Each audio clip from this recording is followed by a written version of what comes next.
possible juga. Mungkin juga untuk bisa terjadi hari ini bahkan di match yang pertama untuk hari yang kedua. Alright, kita langsung masuk ke drafting pace yang sudah ditunggu-tunggu dengan adanya Joy dan juga Glue. Mereka menutup Joy dan juga Glue, tidak mau ada backline yang terkacaukan oleh Joy. Tapi walaupun banyak yang bisa di cover, tapi Glue ini menjadi salah satu hero power banget sekarang. Yang menurut aku sulit untuk ditumbangkan di early dan semakin kuat di late game. Ya, setuju sih. Sebenarnya untuk dua hero ini gue setuju banget memang nyusahin. Tapi kalau kita membahas lebih dalam lagi nih soal draft pick ya. Dari Occupytron sendiri, dia menggunakan strategi dengan tank-tank yang initiator. Bukan tank-tank yang heal biasanya. Memang bisa berubah, tapi habitsnya nggak akan lebih jauh dari sana. Dan Kari yang muncul sebagai band, ini lumayan setuju dari gue sendiri. Karena Kari yang sempat eksis banget kemarin, melawan meta juga di mana banyak banget hero-hero tanky yang sekarang sering banget digunakan. Dan itu akan rontok semua sama Kari. Dan kalau misalnya melihat ada Kari yang sudah ditutup, ini gameplay yang akan terjadi oleh Arashi adalah kemungkinan dia dengan roamer tanker. Dan dia akan menggunakan EXP laner untuk frontlinernya. Jadi mereka akan punya dua frontliner. Benar. Karena kalau aku lihat mereka tidak mau diganggu-gugat dari segi frontlinernya.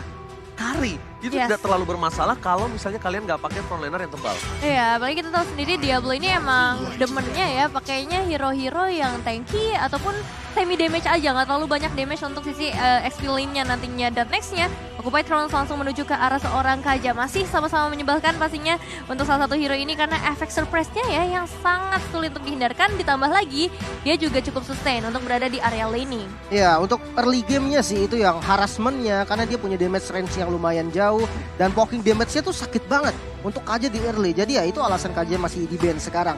Tapi kalau kita melihat berdasarkannya kemarin ya, banyak banget sebenarnya hero-hero yang bisa aja muncul di ban seperti Fanny, ada Valentine juga yang walaupun nggak selalu di ban, tapi itu rata-rata yang masih di ban. Sebenarnya untuk Fanny ya, kayak strategi menggunakan Fanny dengan early game yang sangat ganas. Menurut gue juga nggak bisa menjadi patokan untuk nantinya secure ke arah late game. Karena di atas menit-menit 10 mungkin Fanny akan sedikit kesulitan. Dan juga One yang sempat kena nerf masih di ban terus-menerus. Oke, dia tutup ke arah Fanny. Hero backline mereka. Tapi kalau mereka ini sebenarnya tidak terlalu mementingkan di arah jungler kalau dari arah GSG kalau yang aku tahu ya. Kenapa? Jungler mereka tuh agak cukup fleksibel. Fleksibel mereka banget. bisa main ke arah tank, mostly ke arah tank. Yang mereka pikirkan sekarang adalah bot laner-nya. Bot laner dan juga mid laner-nya. Beatrix terbuka dengan sangat bebas. Atau mereka akan bermain dengan tempo permainan yang lain. Atau karena mereka udah pasti banget ini menutup ke arah backline-nya. Mid lane atau gold lane? Oke, Fredrin. Wow, ini priority banget sih. Diablo dulu ya. Fredrin di first pick. Memang sebenarnya Fredrin sendiri dia lumayan lumayan flex pick lah bisa dibilang. Bisa ditaruh di XP lane, bisa ditaruh di jungle, bahkan kalau memang mau sedikit liar lagi bisa ditaruh di roamer.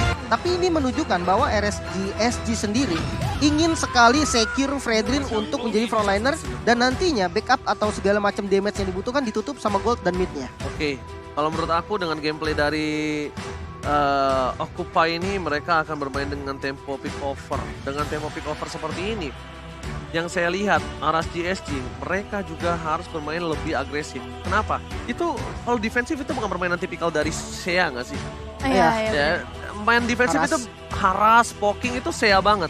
Bahkan menurut aku ya sampai ke Filipina itu bermain seperti itu. Dan Invasi jungle tuh kayak udah bukan hal yang aneh gitu iya, buat bukan saya. hal yang aneh buat Sea. Dan bahkan kalau misalnya Mena ini bermain agresif, harusnya Sea tuh udah siap sih menurut aku. Aras GSG kan salah satu tim yang cukup kuat sekali di Sea. Bahkan berkali-kali dia masuk ke turnamen internasional nih, Vin. Iya, kita udah sering banget lihat performance dari Aras GSG yang emang memprioritaskan nanti di early dan juga mid game-nya. Dimana kali ini Fredrin kan salah satu hero yang kuat banget juga di early menurut aku. Nggak cuma dari segi laning-nya tapi dari segi damage yang bisa dihasilkan. Tambah lagi ada Lolita dan juga Eve. Ini bakal jadi sebuah setup yang cukup mengerikan juga pasti dengan efek slow yang cukup besar. Dan Lolita dengan Namen Blast-nya. Wah, ini bagus banget, pick AK-nya bagus banget. Dia secara nggak langsung nih, dia langsung ngedeny 3 crowd control yang dimiliki sama RSG sendiri. Walaupun memang dari Yves ketika real world manipulation nggak bisa di stopin, tapi yang jadi masalah adalah Numenon Blast. Dan juga Fredrin dengan tahunnya, dengan knock up-nya, itu bisa di cancel semua sama Akai. Dan ini menjadi jawaban banget untuk ngelawan 3 crowd yang sebenarnya liar banget, gila banget, gede banget. Dan mungkin masuk di fase ban kedua akan habisin semua follow up atau source damage yang bisa jadi follow nantinya dari RSG.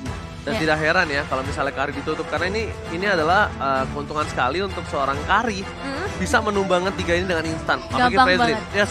Bahkan kalau bisa aku lihat ya, dari tim Mena ini atau Occupytron, mereka tuh membutuhkan satu buah burst damage magic yang besar banget. Entah kalau mereka mau main Valir, entah mereka kalau mau main Farsha, entah mereka mau main hero-hero burst damage lainnya. Tapi kenapa? Karena secara tidak langsung ini akan bermain front to back dari tim RSG. Nah, ketika mereka main front to back, mereka dilindungi oleh Eve. Mereka butuh burst damage untuk bisa menumbangkan frontliner dari RSG yang setebal ini. Ada dua lagi kan. Dua yang sementara kita lihat. Bukan hanya tebal dan mereka sustain dengan Yes. heal-nya mereka. Tapi menurut gue menjadi band yang bagus ke arah Yuzong. Karena Yuzong ini salah satu hero yang paling ngeselin lah ketika ada Yves di tim. Karena Yuzong ya kita tahu dia bisa langsung masuk ke bagian belakangnya. Dan bukan hanya Yves-nya akan tersisa nanti. Karena memang belum ada gold laner yang di-pick. Yang akan di-pick nanti gold lane apapun itu akan kesulitan pastinya. Dengan adanya Yuzong. Dua marksman dari RSG-SG yang udah di-ban, Irithel dan Brody. Ini membuat lebih sempit lagi nih nanti hero follow up dari gold lane-nya. Gue curiga kalau dia udah tutup dua ini benar-benar hero yang bisa ke belakang tuh gue curiga ada Clean. Clean possible. Hero yang nggak punya escape skill. Tapi ada Melissa juga. Melissa Karena kalau juga. dari historinya memang dari gold laner untuk RSGS ini suka banget main Melissa sebagai salah satu late game insurance juga. Cuman ya balik lagi kalau burst damage untuk teman-teman dari Occupy di arah mid laner terutama Cecilian kah mungkin terdiamankan? Cecilian agak scaling nggak sih kalau Powernya Cecilian? Mena, mungkin power dari Occupy, oke dia suka bermain agak agresif dan juga dengan tempo late game ya. Yes. Ada asuransi dari late game-nya ya. Asuransi dari late gamenya. Cuman kalau sebenarnya will be good Kagura nggak sih? Kagura atau Parsha? Kagura Parsha is oke tapi ternyata kita lihat di sini ada Wow. Xavier lebih late game Lebih lagi. late game lagi. Ini Lebih berani. late game lagi. Ini berani banget dia pakai Xavier. Xavier ini nggak Ya. ada spell, kena real world manipulation itu selama tinggal.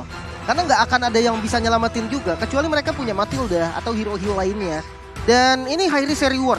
Karena marksman-nya, apapun marksman yang diambil sama RSGSG akan tersiksa banget dengan adanya Downing Light nanti dengan global presence-nya yang selalu diberikan ketika mid game. Oke, Ya setuju sih. kalau begitu dengan adanya tersiksa seperti itu berarti mereka harus butuh late game insurance yang kuat banget. Dan Betul. sekarang Clean itu salah satu hero yang cukup kuat menurut aku pribadi. Dia frontlinernya mau Akai, mau Chow, it's okay no problem. Yes. Dan dia itu ditempel itu juga nggak harus tempel banget kayak Melissa, semanja Melissa. Dia tuh masih sustain. Tapi Cloud, Martis, Wow. bentar. Dia butuh asuransi late game soalnya bang. Dia butuh asuransi late game, tapi dia membuat gold lane ini agak cukup lembek untuk diinvasi. Ini menurut aku pribadi dengan line up dari tim Occupytron, ini tuh mereka tinggal invasi Cloud. Gimana caranya Cloud ini nggak bernafas? Oke. Karena di late game, one by one, Cloud, Beatrix, di luar WON, to be honest, aku lebih pegang Beatrix. Benar. No WON ya, kita anggap no WON ya. Oke. Cuman mungkin bukan Beatrix-nya diincar, Xavier-nya yang akan dimakan nanti. Karena nabrak ke arah Yes. Xavier ini nggak gampang sebenarnya. Gak gampang, tapi gimana caranya? Ketika dia punya Beatrix yang akan bersampingan dengan Xavier, frontliner mereka itu udah ada nanti langsung ada apa namanya seorang Akai, Chow, dan mereka punya sisi ganking. To be honest ya, by draft pick, aku sih suka dari Occupytron. Iya, ini banyak banget juga hero-hero pick off yang cukup mengerikan. Mereka ngebawa Kadita juga tadi di akhir sebagai pelengkap. Dan ya ini early-nya ternyata bakal dibawa berbahaya juga. Tapi untuk di sisi late game-nya mereka juga udah punya beberapa asuransi di sana. Oke, kalau Lim, Jujur buat gue masih ke RSGSG. RSGSG ya. Tapi tergantung ya, tergantung dengan early game mid lane-nya. Kalau Yes. memang dia roamernya di mid, clear cepet jalan, rotasi, itu gue pegang RSG. Tapi kalau misalkan midnya sendiri, mungkin emang Occupy akan lebih strong. Kalau tadi nggak Cloud, aku tahu Cloud itu akan menuju ke arah Xavier. Yep. Itu udah pasti sangat enak. Xavier, Eve itu didatangin nama Cloud nggak bisa apa-apa. Tapi kalau mereka tadi Clean, aku lebih suka kenapa? Lebih sustain. Di early-nya nggak terlalu tersiksa. Ya, memang clean strong landing juga. Strong lane ini di early dan bahkan ini dia di match yang pertama F4 World Championship di yang kedua. Dan buat sobat Mobile Legends yang di rumah kalian jangan lupa untuk di-share dan kumandangkan saatnya Indonesia dengan ada angka 4 di tengahnya. Karena caster Indonesia akan menemani kalian ada Ranger Mas, Ada Nevin. Dan Lim Koco. Lem Kocol, Yes. alright. Oke, ini dia langsung menuju ke arah lini masing-masing. Pastinya menuju ke arah posisinya masing-masing. Terpantau langsung adanya Bray dan juga Leo membawa lagi Akainya. Hero yang memang sering kali dia bawa. Salah satu hero dengan ability dash sesuai dengan ya karakteristik dari seorang Leo ini. Oke, karakteristik Leo yang bisa dibilang dengan roamer tankernya, dia akan coba ngamanin posisi imun dengan heavy spinnya. Dan bahkan kita lihat mundur ke arah belakang. Muri terlalu offside, seperti yang dibilang sama Lim, ini cukup berbahaya. Diablo mencoba untuk mendapatkan satu first blood. Terlalu dalam nampaknya, dan mungkin lebih memilih untuk mundur ya. Dan ini yang kita bilang tadi, agresivitas tipikal dari Southeast Asia, Lim ya. Ya, RSGSG, clear bareng langsung jalan dari midnya. Ini tipikal Southeast Asia banget.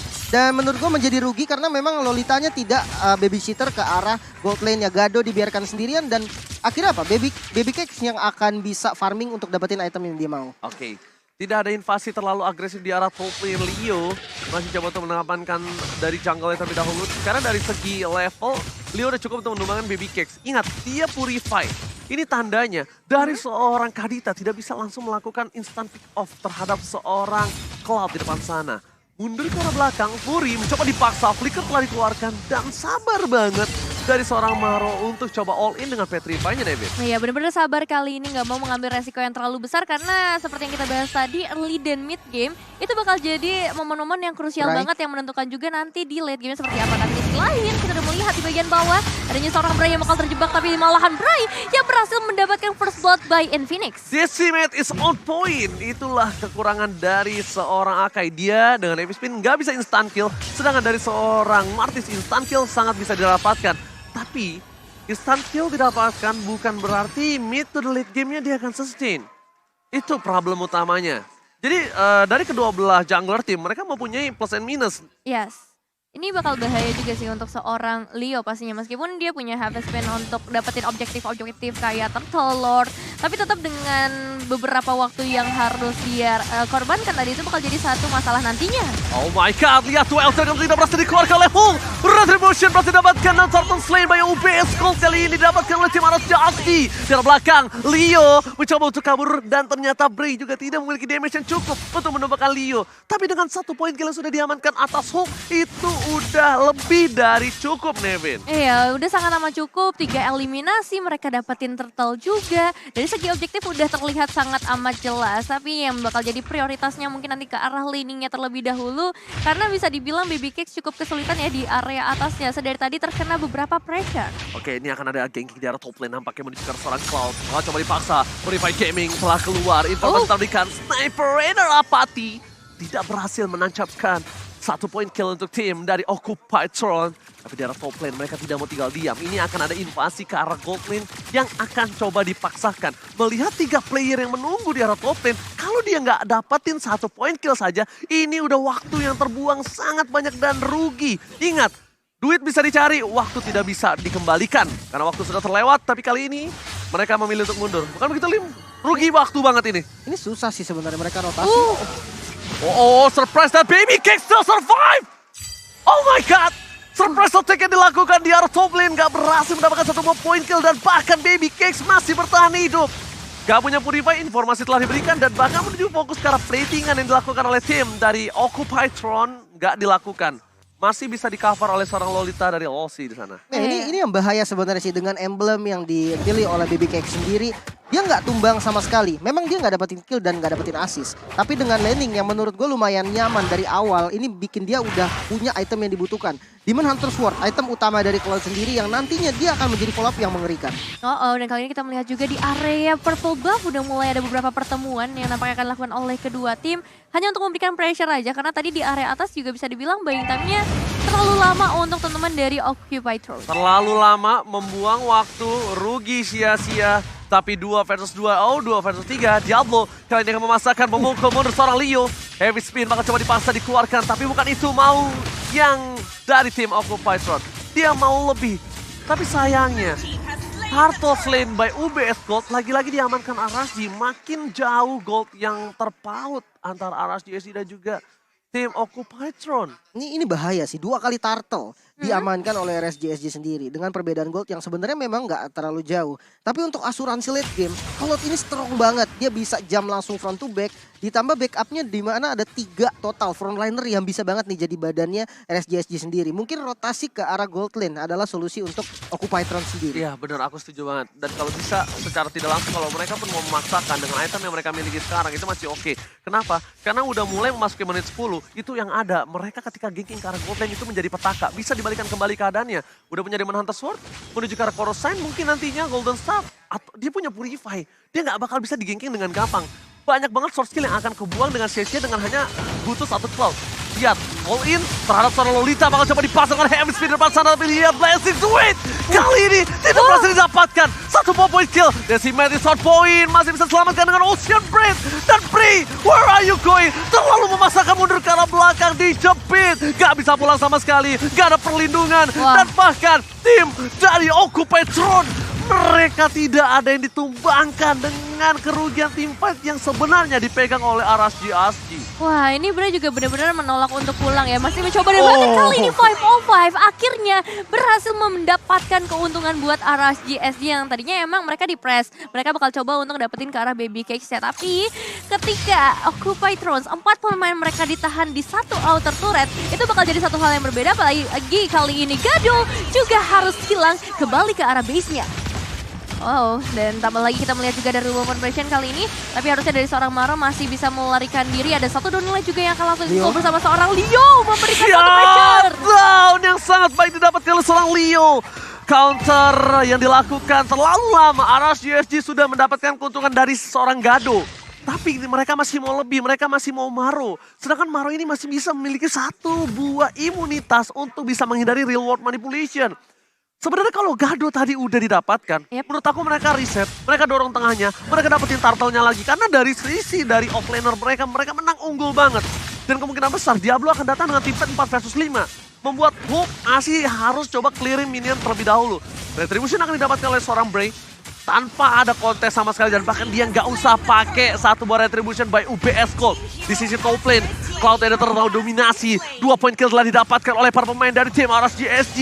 Cloud udah nggak bisa dibendung, terlalu bebas di early game membuat dia perkasa di arah mid game, Nevin. Iya, memang tadi ada beberapa mistake juga yang dilakukan oleh RSG, tapi pada akhirnya di momen-momen mereka mendapatkan turtle, zoning outnya berjalan dengan sangat amat baik. Dan kali ini juga Baby Cakes-nya dikasih space yang begitu besar, malahan untuk area mid lane-nya Occupy Thrones. Mereka bakal coba untuk menyatukan tampaknya kemampuan mereka, karena dari tadi mereka mencoba untuk bermain dengan 4-1 ya.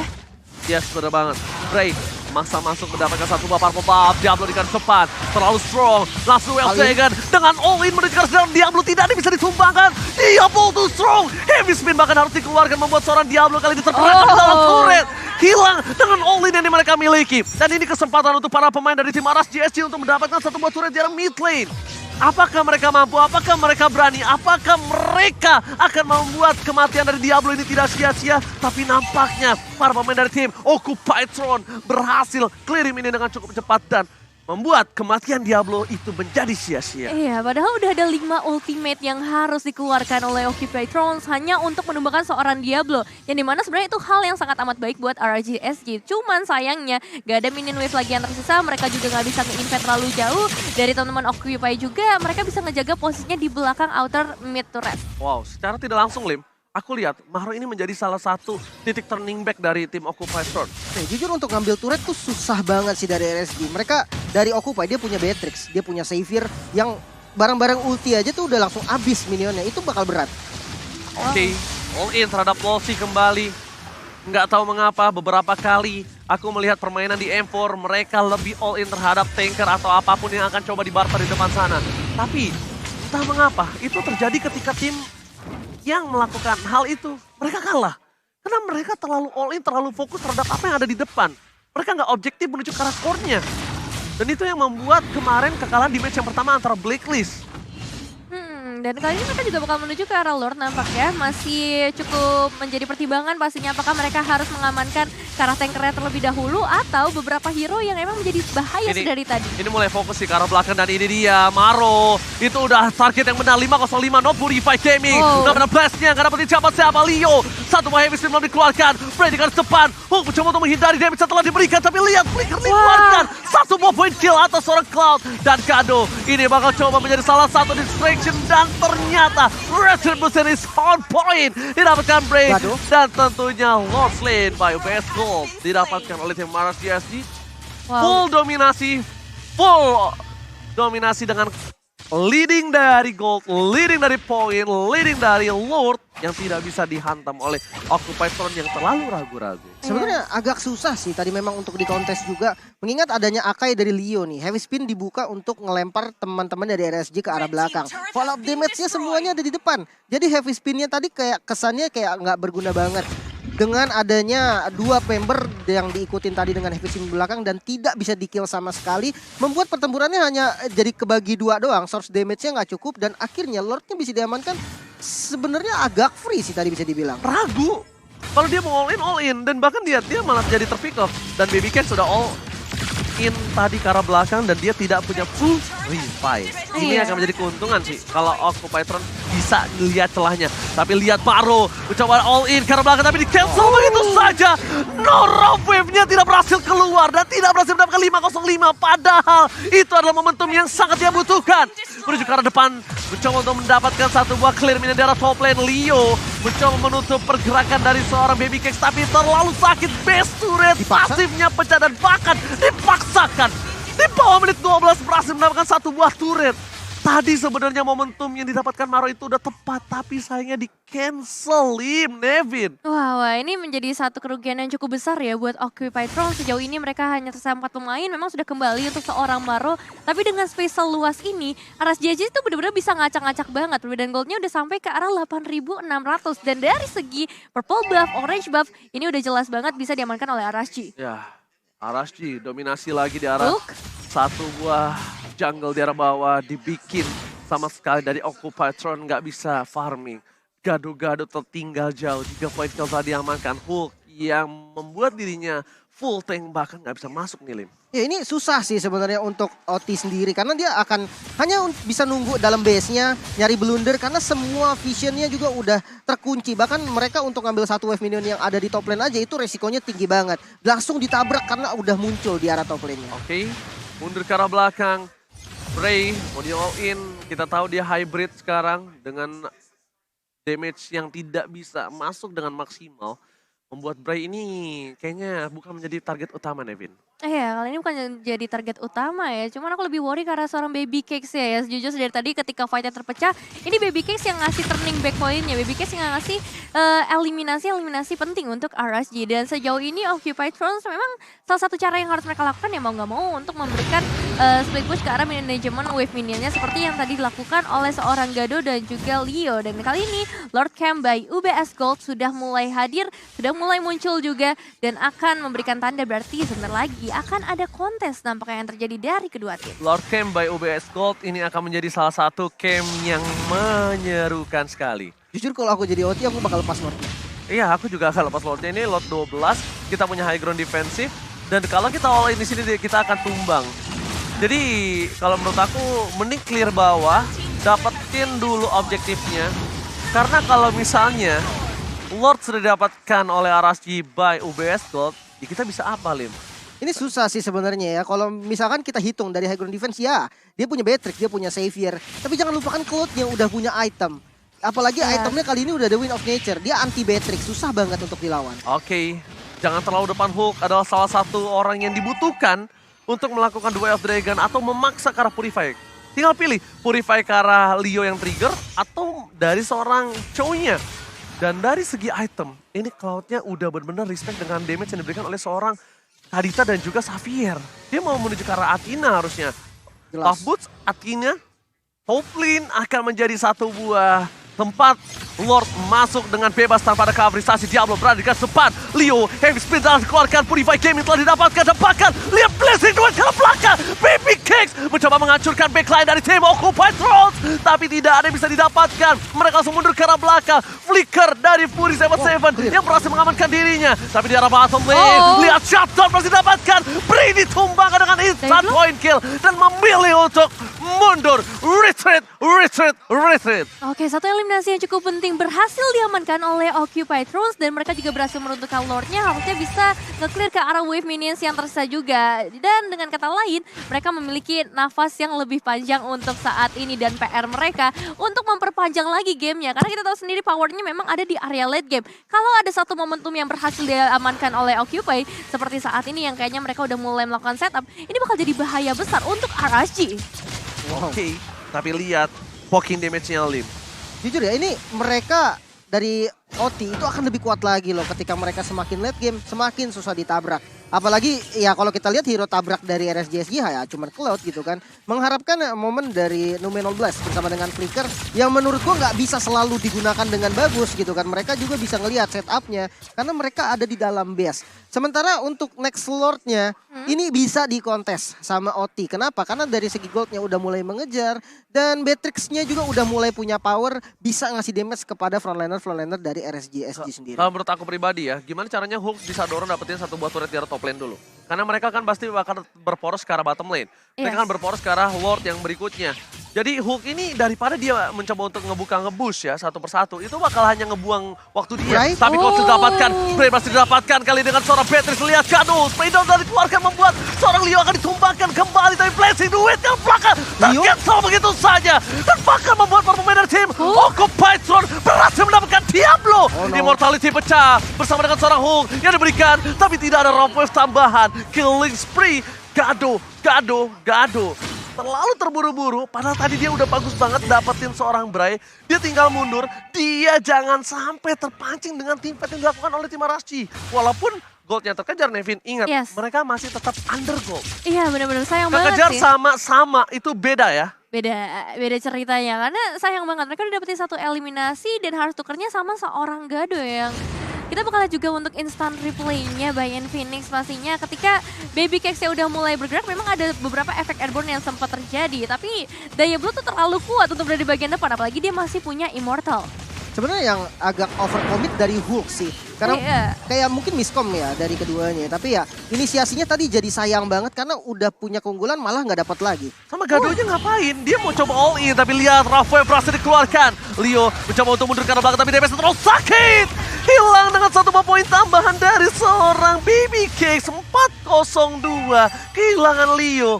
Mencoba untuk mengcover Gado. Emang damage-nya udah besar sekarang. Tapi ingat Gado tetap Beatrix. Gado tetap butuh skill escape.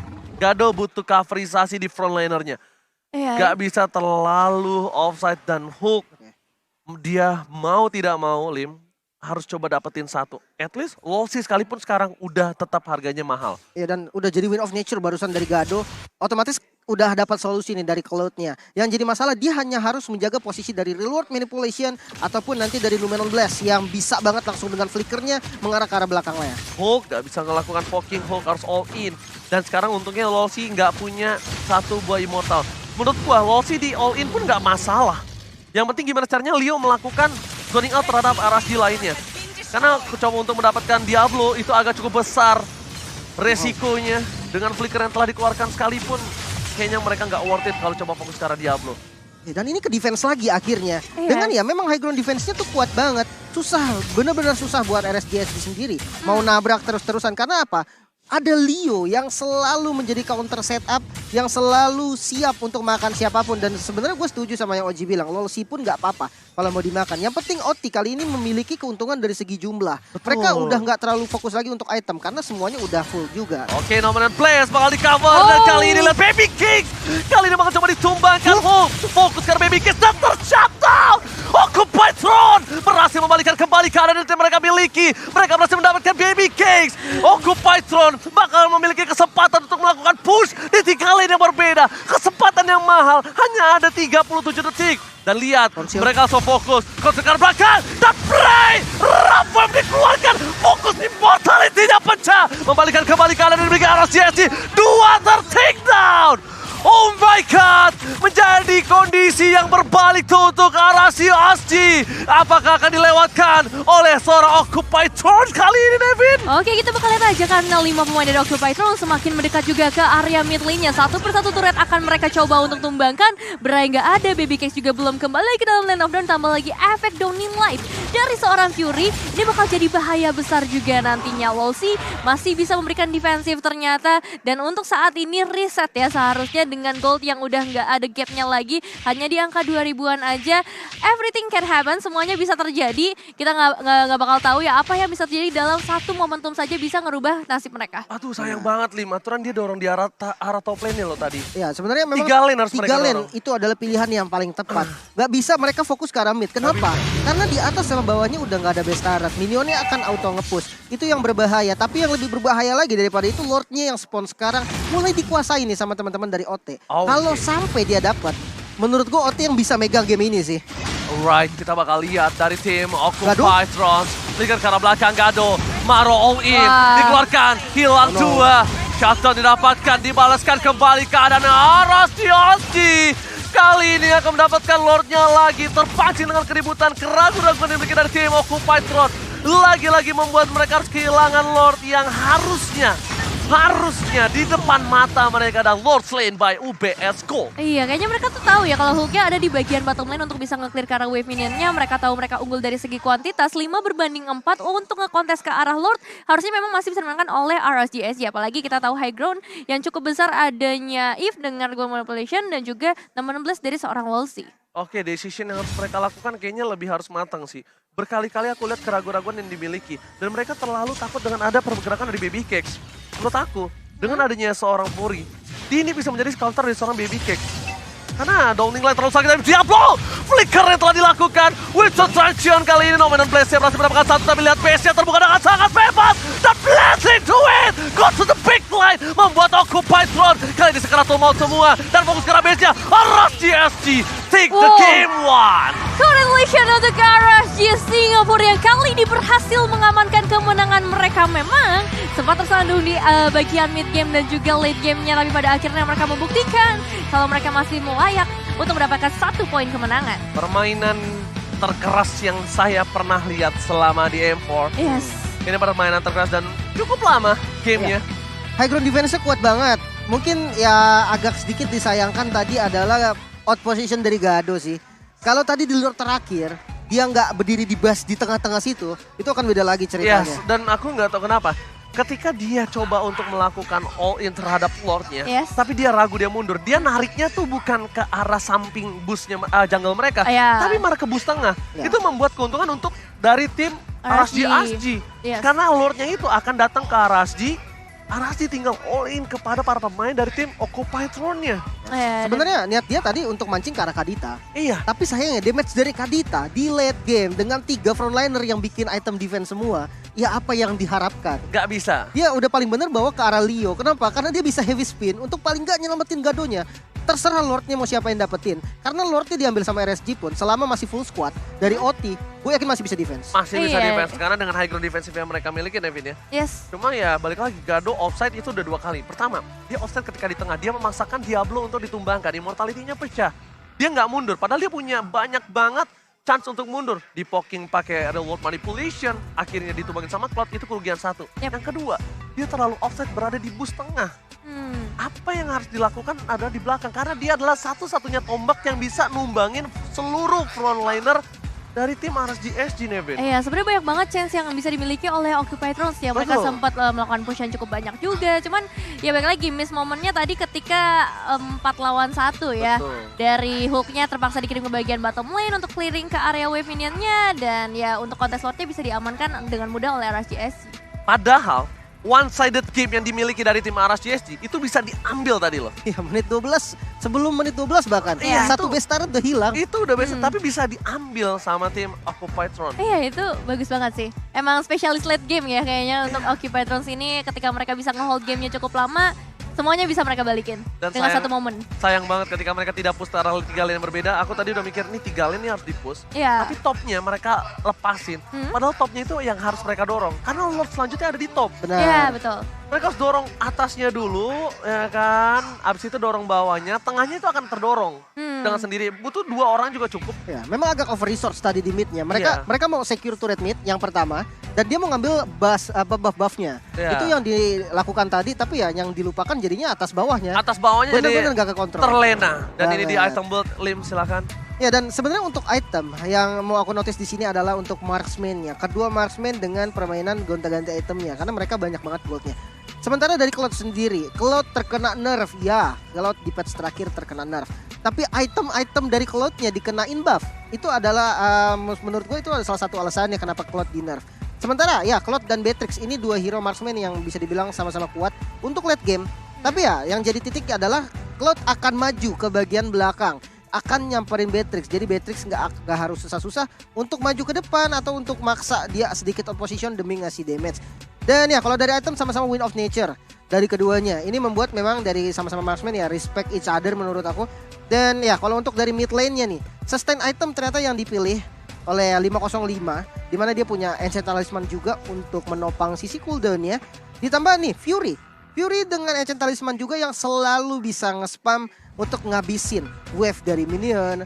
Dan yang paling aku suka adalah global presence dari Downing Light yang selalu terlihat, ditambah dia punya Divine Glaive yang dimana magic penetrasinya juga udah cukup. Dan nice try sebenarnya untuk Leo. Pemilihan item dari Leo sendiri menurut aku udah sangat-sangat perfect. Dia butuh Radiant untuk nahan magical damage dari Eve yang sakit banget karena dia punya Divine dan Glowing. Dan dia punya Sky Guardian Helmet juga bersama dengan Curse Helmet untuk mempercepat farming di awalnya. Timingnya sebenarnya udah oke tadi dengan heavy spinnya.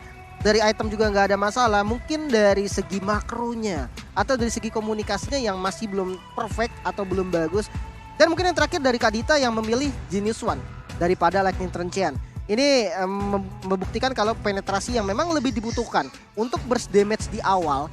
Dan ya itu aja masih belum cukup untuk menumbangkan RSGSG. Wow, dan bahkan kalau misalnya dari posisi yang udah kalah jauh, kalau kita bisa bilang one sided, Occupytron ini masih memiliki damage deal yang tidak terlalu jauh.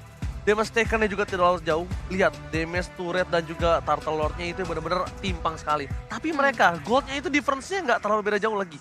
Tadi di sebelumnya. Tadi gamenya cuma 2000-an aja. Dapetin turretnya elah berapa sih paling mereka dapetin turret. Dan itu sulit banget loh untuk mengejar ke arah sana. Cuma balik lagi seperti kata Lim, aku setuju. Mereka mungkin positioningnya dari makronya ini yang harus mereka tepatkan dengan tepat. Karena melihat RSG, balik lagi. Dahrasea ini emang gak bisa dipungkiri ya. Ngelihat sesuatu ada chance dikit mereka tabrak. Jiwa mereka jiwa perang. Jiwa, iya, warrior banget. Barbarian mereka kan. Pokoknya ngelihat celah dikit tabrak. Ingat gak kemarin ketika Onyx lawan Todak pun. Sama-sama saya tuh, lihat ada chance dikit, Todak tabrak. Makanya perang mulu kemarin Makanya kan. perang mulu kemarin. Iya, perangnya kemarin tuh. Dan ini dia untuk MVP-nya by Infinix Note Series kita melihat adanya 505 ya, terlihat jelas memang hero yang dia bawa kali ini efek slow-nya tuh udah nggak bisa ditahan lagi. Makanya ada beberapa momen tuh dari Occupytron harus gagal setupnya karena efek slow-nya terlalu banyak. Void kristalnya sih memang itu dia nggak perlu sering-sering pakai reward manipulation. Ya, yang penting void kristalnya. Yes, benar. Tau gak, gue tuh nggak bisa main if dulu sebelum if itu di nerf. Tapi if mau di nerf, gue belajar if. Loh, kenapa di nerf baru belajar? Karena ketika hero di nerf nggak ada yang make. Oh ya, make sense. Iya, jadi gue tuh bakal lebih sering make itu dan ketika gue pakai if, gue tuh jarang pakai reward manipulation. Gue lebih sering spamming. Makanya ini item kalau biasa orang kan void dari misalnya if tuh mereka ambil kalau Ice Queen 1 item pertama. Kalau gue buku. Wajib. Kalau gue buku wajib Ice Queen sih untuk durability-nya. Tapi kalau gue buku dan ini replaynya silakan highlight untuk kali ini by Infinix Slim. Oke, highlight by Infinix di mana objektif ya nggak usah ditanya lah ya. Dari awal semua didominasi habis-habisan oleh RSGSG. Ya memang untuk trade kill ada beberapa kali tapi masih agak timpang untuk early-nya. Yang sangat disayangkan adalah beberapa momen ketika dari OT mau coba kontes ke arah objektif seperti di Lord kali ini. Di mana pertempurannya terpecah menjadi dua, fall of damage-nya jadi sama-sama berpisah. Sebenarnya udah bagus ketika mereka melakukan counter attack dengan maksimal. Dengan kemenangan jumlahnya mereka selalu bisa melakukan defense. Yang tadi sempat dinotis juga sebenarnya sama Oji di mana siapapun dimakan gak ada masalah. Karena apa? Karena dengan keunggulan jumlah defensive high ground-nya OT memang sudah kuat. Dengan catatan Fury nggak tumbang sama sekali. Dan ya memang Fury-nya nggak tumbang. Dia melakukan tugasnya dengan baik. Last fight ini yang sayang banget menurut gua karena ini udah gamenya OT. Tapi dengan out positionnya tadi dia gak bisa untuk dapetin Lordnya dan akhirnya gamenya malah dipegang balik oleh RSGS. Sayang banget dan bahkan kalau misalnya kita anggap dia tetap out position ya. Kita anggap itu nggak bisa diragukan lagi kalau mereka ternyata punya jiwa yang cukup menantang. Sampai gado-gado di tengah. Tapi kenapa flickernya harus ke jungle musuh? Kenapa nggak flickernya ke arah Fury gitu loh? Atau nggak minimal dia kabur ke arah jam 12 mereka. Clio tuh udah paling Clio lah. Iya, karena mungkin dia ke Leo itu dia nggak berani atau takutnya Leo-nya dimakan atau Fury-nya takut kemakan. Ya karena yang lain tapi masih di area jungle dia. Karena kalau di kiri lu kabur pun lu bakal ke arah base mereka gitu loh. Sekalipun selamat. Susah juga, jalan trek kaburnya udah susah. Jadi emang sulit. Ya ini match yang bener-bener panas banget ya, dan sekali lagi congratulations pastinya. Tapi buat teman-teman nih yang pengen bisa jago juga skillsnya seperti mereka pastinya, aku punya rekomendasi, kita semua punya rekomendasi ya, itu ada Infinix nih. Ini adalah handphone, boleh aku pegang gak sih? Boleh. Boleh Boleh, ya? jangan dibawa pulang tapi ya. Kantongin doang, Pak. Bayar. Nih guys, kalau kalian pengen lihat ya, ini bisa bikin kalian multitasking tanpa bikin pusing. Karena dari segi speknya aja, ini udah mumpuni banget buat para gamers, khususnya kalian yang main Mobile Legends. RAM-nya itu juga bisa extend sampai 13 GB. Dia ada chipset MediaTek G99 juga. Jadi menurut aku ini udah paling perfect lah kalau misalnya emang kalian pengen jadi pro player. Wah, mantap. Setuju nggak? Setuju Setuju nggak? lah. Setuju lah. Kayaknya terjangkau, speknya Terjangkau. spek mantap. Ya. Pokoknya kalian kalau nggak percaya langsung aja follow Instagram @infinixid dan kasih tahu semua teman kalian unlock your multiverse with Infinix Note 12 2023. Nah, ini aku sambil daftar juga bisa di sini. Lim itu jago loh. Lim jago kan? Lim Nah, jago makanya banget. aku daftarin Lim, bukan daftar aku sendiri, soalnya aku nggak bisa. Oh bisa ya daftar situ ya? Daftar sini. Bisa. Kasih tahu. Kita daftar MDL di sini. Oh iya dong. Gimana Pada caranya? penasaran kan pasti kok daftar MDL, emang MDL bisa daftar bukannya langsung ya gitu. Nah sekarang itu udah ada open qualifier-nya nih untuk MDL, kalian bisa lihat di bawah #esports for everyone, karena siapapun kalian bisa daftar asalkan ada beberapa syarat yang harus kalian penuhi, kayak punya jersey, terus pemainnya minimal 5 pemain utama dan 1 cadangan, coach analis juga, dan pastinya logo tim dong gitu. Oke. Terima kasih loh Nevin informasinya. Siapa tahu kita akan nanti dari para caster coba tanding juga Kita ya. bikin ya. Oh kita bikin. juga. Dan buat kalian semua jangan lupa nanti ya. Tanggal 21 Januari kita punya M4 Battle Night. Kalian harus login di sana, akan dapetin banyak banget dari skin ya kan. Terus choice chestnya banyak, ada epic skin juga banyak. Nih di bawah sini kalau kalian gak percaya langsung kalian cek sendiri. Dan ingat, buat kalian yang gak punya EXP dan gak punya Battle Point, ini ada 2 kali yang gratis. Pokoknya tidak cukup sampai di situ, langsung aja akses gratis untuk semua hero skin epic yang berlimpah juga akan hadir di tanggal 21 Januari. Jangan sampai ketinggalan, nyalain alarmnya, kasih tahu emak kalian buat login. Kasih tahu Maknya Mak. tuh. Iya, Maknya ini kasih tahu. iya. Jadi emak bakal ngingetin anaknya. Oh bener Bener sih, kan? nggak salah Jangan lupa sih. mandi, jangan lupa makan, pasti jangan lupa login. Jangan lupa login. Oke guys, ini adalah match pertama yang sudah kita lihat. Permainan yang luar biasa, tapi tentunya di match yang kedua nggak mungkin kalah seru dengan match yang pertama. So buat kalian semua jangan kemana-mana, karena M4 World Championship hari yang kedua di grup stage akan kembali lagi setelah yang satu ini.